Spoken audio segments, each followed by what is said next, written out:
The first large-scale contact initiated by the aliens came in the form of the crop circles.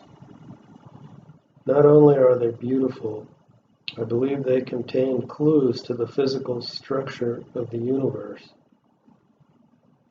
The local powers that be attempted to obfuscate the meaning of these diagrams with counterfeit formations, fake crop circles.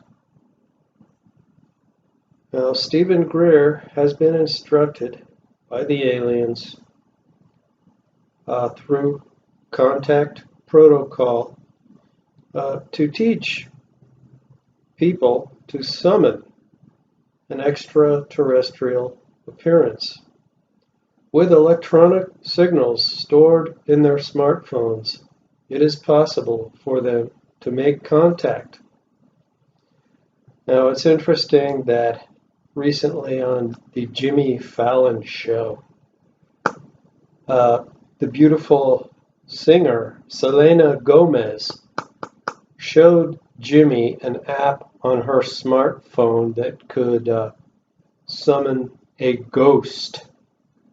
And if only Selena Gomez had shown everyone on television the Stephen Greer CE5 Contact Protocol app instead of her little ghost program. And the aliens told me if Selena does get the protocol app from Sirius Disclosure, they said, well, Selena can call us down anytime she wants to. So there you go.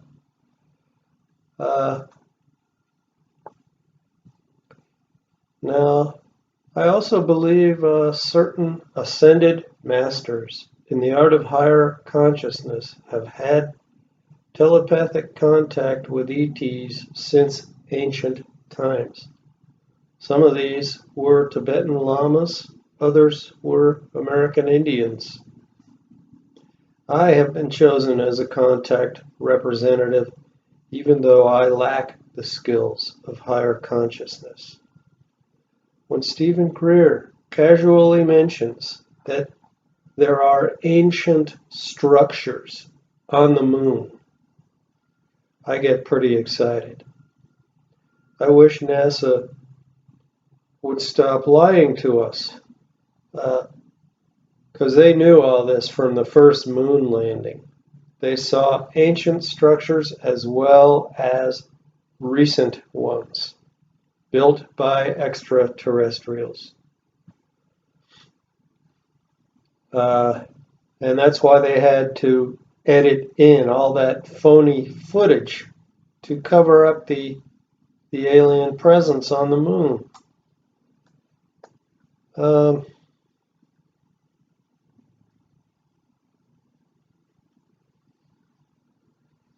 Now, the circle of telepathic contact that I'm currently part of, this will gradually embrace all of us. The human governments are powerless to stop this. Their information warfare that they use against us to prevent contact and disclosure will be overwhelmed.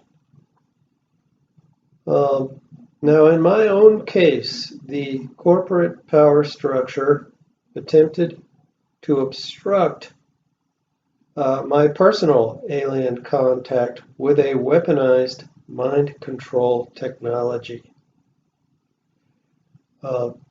In the end, it didn't work. The benevolent uplifting of the human mental landscape will be imperceptibly gradual. Like the growth of a great oak tree, it will take place over several decades. There is nothing to fear. Our expanding awareness will overwhelm all government attempts at secrecy. They might as well join us. for we will carry out a splendorous reunification with the rest of the galaxy. Perhaps this will awaken ancient memories in us. I do not know. When I first heard the physicist Brian O'Leary speak of free energy, I was flabbergasted.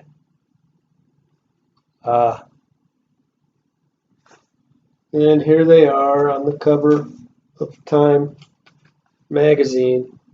They're still trying to sell you the whole idea of fusion. Now, we already have free energy. I don't mean to criticize physical research, and these people are much smarter than I am, but we've already got it, and we might as well use it. When I first heard the physicist Brian O'Leary speak of free energy, when Dr. Greer spelled it out for me, well, I immediately knew these transdimensional technologies would not only impact the energy sector, they would bring an end to our primitive way of life and the corporate ownership model. Now, in order to maintain the current regime of secrecy, isolation, ignorance, and poverty, it has been necessary to intervene massively into a wide variety of scientific disciplines and organizations. It has been a multidisciplinary masterstroke of espionage, a far-ranging campaign of information warfare. So, with archaeology, let's try to visualize at least some of the things that have happened. O'Leary and Greer say there are ancient structures on Mars and on the Moon. These builders certainly had a relationship with civilizations on Earth.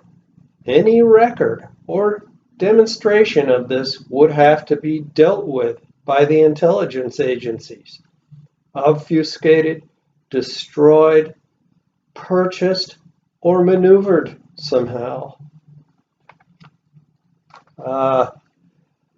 A major intervention into the discipline of physics has taken place. Keeping the smartest people in the world in the dark cannot be that easy. Stephen Greer tells us that as many as 10,000 people who discovered the truth were bought off. Their silence was either purchased or obtained by force. Now, a big part of the 9/11 inside job was the fraudulent analysis report from the NIST. I am sure that some kind of extortion or malfeasance was utilized to obtain their cooperation. From my own experience, I can tell you, giving a scientist 24 hours of mind control torture would guarantee his acquiescence to any demand. Astronomy. If certain observations reveal large-scale extraterrestrial engineering projects or any evidence, they would have to be dealt with. If you don't think this would happen, just look at the behavior surrounding the ancient structures on Mars. They have gone to great lengths to try to debunk that. According to Dr. Greer, photographs of alien craft in the belts around Saturn. These alien craft are miles long. These photographs have been classified and buried. Neurology. Well, as a victim of neuroscience, now as a victim of mind control, I know the whole realm of brain science will be revolutionized. Uh, so the whole idea of a mental attachment to our devices will be accomplished. And I'm sure in the classified sphere they're already doing this. Which biological and medical advancements have been stifled because they interfere with the profit model? Thomas Bearden says that certain utilizations of advanced physics can facilitate the transfer or installment of large-scale knowledge bases. Privatized education will be completely undermined by this, but that will lead directly to singularity diagrams. Can you imagine scientists trading PhDs like baseball cards? This would be awesome. Can you imagine the amount of cross-referencing that could take place, especially if it's machine assisted?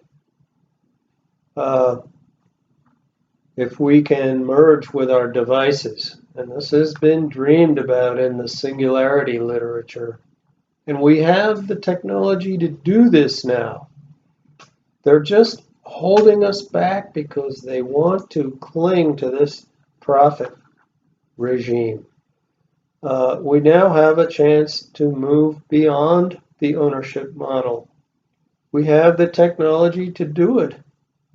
Singularity models are no longer for the future. They can apply to the present.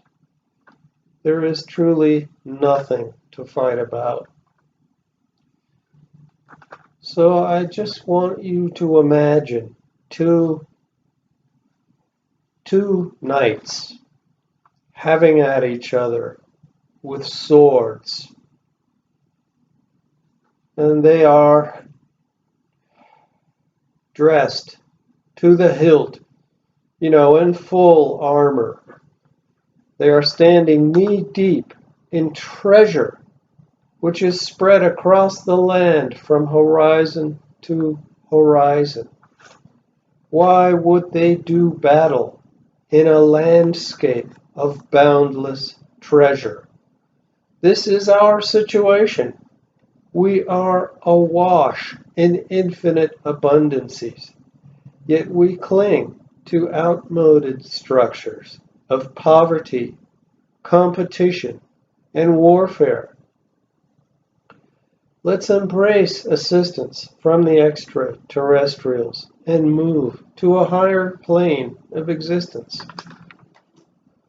For instance, Israel and Palestine do not have to do battle over a patch of holy territory. The aliens have told me there are worlds for us to explore. Cast your weapons aside. Now I'm getting up toward 15 minutes here, so I guess that'll do it for now.